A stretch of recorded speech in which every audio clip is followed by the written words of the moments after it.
Dana White. We're going to have a UFC fight. We're going to have a UFC fight. Think of this, on the grounds of the White House. We have a lot of land there. We're going to build a little, we're not, Dana's going to do it. Dana's great, one of a kind. We're going to have a UFC fight, championship fight, full fight, like 20, 25,000 people. And we're going to do that as part of 250 also. We're going to have some incredible events, some professional events, some amateur events.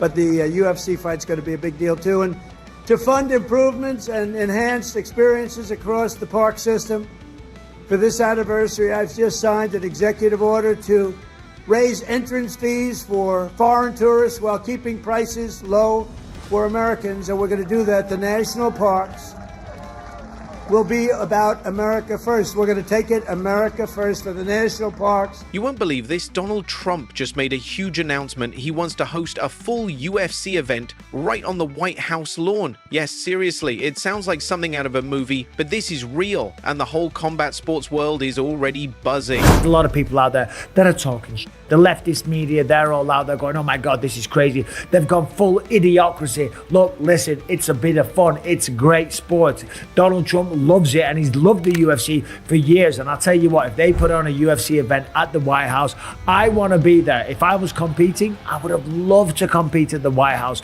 I'm very lucky. I fought all over the world on almost every single continent. To fight at the White House, that would be unbelievable. So I'm going to take you through a dream card, because some fighters have already been putting their hand up and volunteering their services. But as we know, Donald Trump and Dana White, they have a very close friendship. Dana White, who has done some job. Back in the early days, when the UFC was kind of struggling, to get into arenas and venues and struggling to get cable TV deals and stuff like that, Donald Trump was a big supporter. He would allow the UFC events to take place at the Trump Taj Mahal. I think that was in Atlantic City, UFC 30. Okay, so it goes back a very long way. And Trump loves it. As we know, he's at a lot of the UFC events now, and he's there, he's watching the prelims, he's watching the main cards, he can break down the fights, and when he walks into the building, I am telling you, the place goes mental. I'll never forget, I was at a UFC event. It was Madison Square Garden 2023. I'd just gone upstairs to get myself a cheeky little drink. Are you intoxicated? And I was standing there, and then all of a sudden the roar and this rumble. I thought, what's going on? Is there an earthquake? And someone goes, no, Trump has just walked into the building. And I'm telling you, when he walks in, that place just goes absolutely insane. Talking of insane, he wants to do it on the White House grounds. Apparently behind the White House, there's a ton of land there. They're going to build a temporary stadium that could seat somewhere between 20 and 25,000 fans. Tonight on social media, after President Trump announced plans to have a UFC fight on the White House lawn. He says it will be part of a series of events to mark America's 250th anniversary next year. White House Press Secretary Caroline Leavitt confirmed the plans, adding that the president is, quote, dead serious. Trump has strong ties to UFC CEO Dana White. Trump has always been a big fan of the UFC. He's close with Dana White, and now he's gone public with it. Dana, let's do it. Just like that, he's calling for a historic fight night in Washington, D.C., and boom, within hours, the MMA community exploded with reactions. Fighters, fans, everyone's talking about it. Nice shoot. It's one of my own. I can get you one if you want.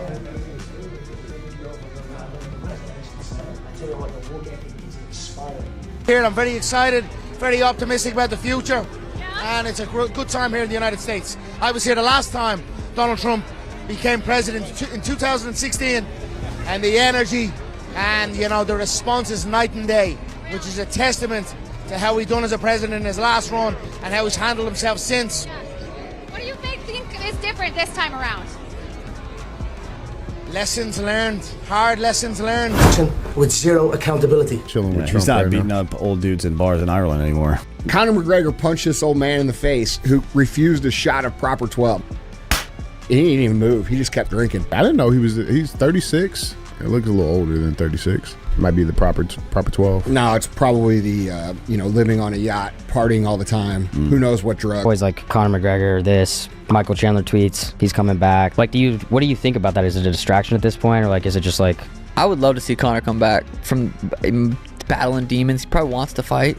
He got a lot of shit going on. I don't know. I don't see how he couldn't. Because, I mean, he has to fight his next two fights in the UFC, and then after those, it's just like, heyday city where he can just go around and fight Logan Paul and whoever, Jake and whoever else he wants to, and just do fun fights like that and just get bagged. 4th of July for America's 250th, a White House UFC fight. We, of course, will be following that, but this has kind of shaken up the UFC world, and expect a lot of the most high-profile fighters out there to want to be involved in it. We have a lot of land there. We're going to build a little. We're not. Dana's going to do it. Dana's great, one of a kind. Going to have a UFC fight, championship fight, full fight, like 20, 25,000 people. And let me tell you, even though there's a lot of people, because I just Googled UFC at the White House, and Yahoo and the Huffington Post and stuff like that came up talking, going, oh my God, this is crazy. They've gone full idiocracy. How are you going to do that? Madison Square Garden only holds 20,000 people. Listen, if they've got the land, they've got the money, they've got the know-how, they've got the resources, they've got the fighters. If anyone can do it, it's Donald Trump and Dana White. So bet your bottom dollar, 2026, we might get a UFC event at the White House, which would be absolutely insane. So, who would fight on that card? Of course, as I mentioned, a few fighters are already volunteering their services. Conor McGregor has put his hand up. Michael Chandler said, let's do this. There's a lot of people. I'm not surprised. So let's start with it. Main event. Main event at the White House, UFC, whatever. You don't give it a number. You just call it UFC White House. Now that John Jones is retired, fans are wondering, could he still show up? Imagine seeing John Jones under those White House lights. Even Conor McGregor jumped online to say how historic this would be. But not everyone's on board. Some fighters are excited, sure, but others? They're questioning if this is just a big distraction.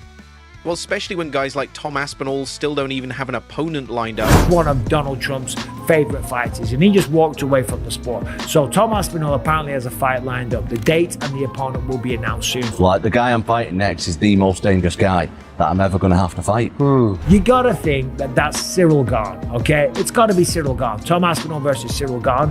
Can you imagine Cyril Gane gets beaten by Tom, but he makes him work for it? Let's say it goes to the 3rd, 4th, 5th round, even if it goes to a decision, okay?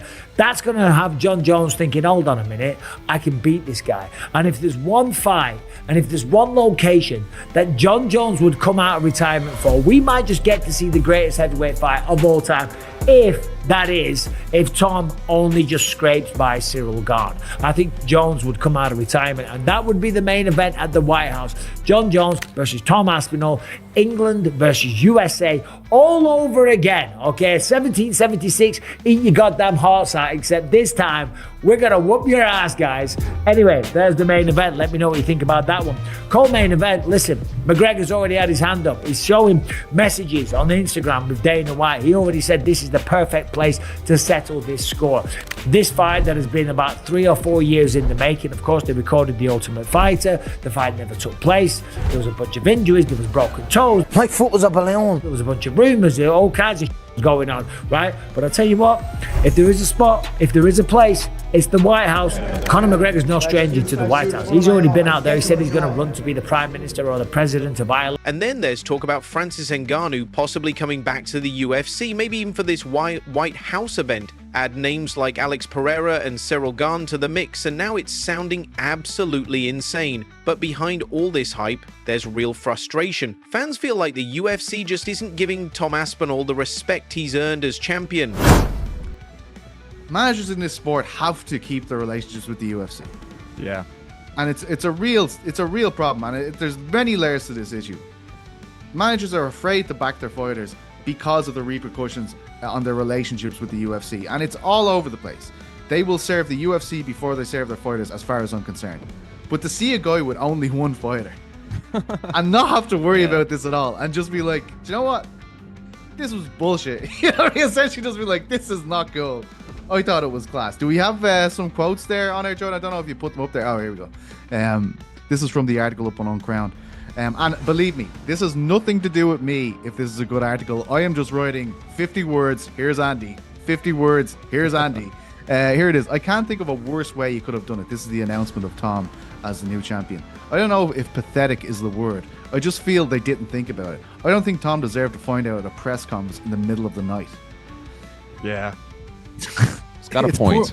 It's poor man management of Jones and Tom. I like the personnel at the UFC, but for me, they just don't do things right sometimes. I think he's right. Well, okay, go ahead. Sorry. And here it is on Jones. Like, I mean, just feels like he was knocking fucking home run balls out of the park. Like, everything that everyone felt. Yeah. He's just like, and here's this one. I know. As soon as Jones got injured and said he needed a year off before he fought Stipe, he should have stepped aside then. And what is now going to happen in your career going forward in the heavyweight division? All right? What are your feelings towards him? First of all, thanks for keeping it short, because I have said that I'm not going to speak about it anymore. My feelings towards him, I just wish him all the best. Genuinely wish him all the best.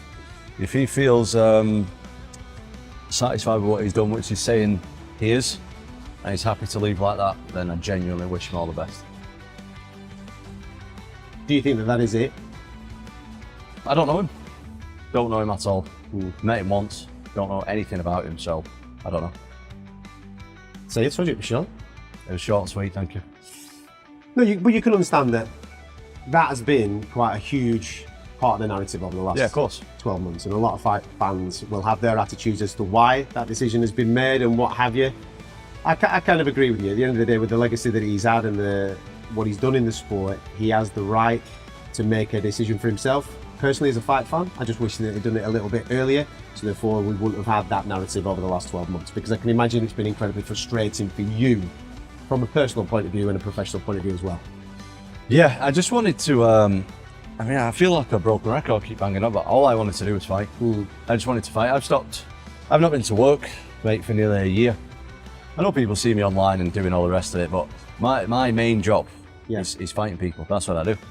I've not done that for almost a year, and none of it has had anything to do with me. Right, perfect. This is where I want to go with, right? Because I think a lot of people have an understanding of you. I'd like to say that obviously we spent a bit of time, so I kind of like to get inside your head a little bit more and pick the little things that go on inside. How have you dealt with that?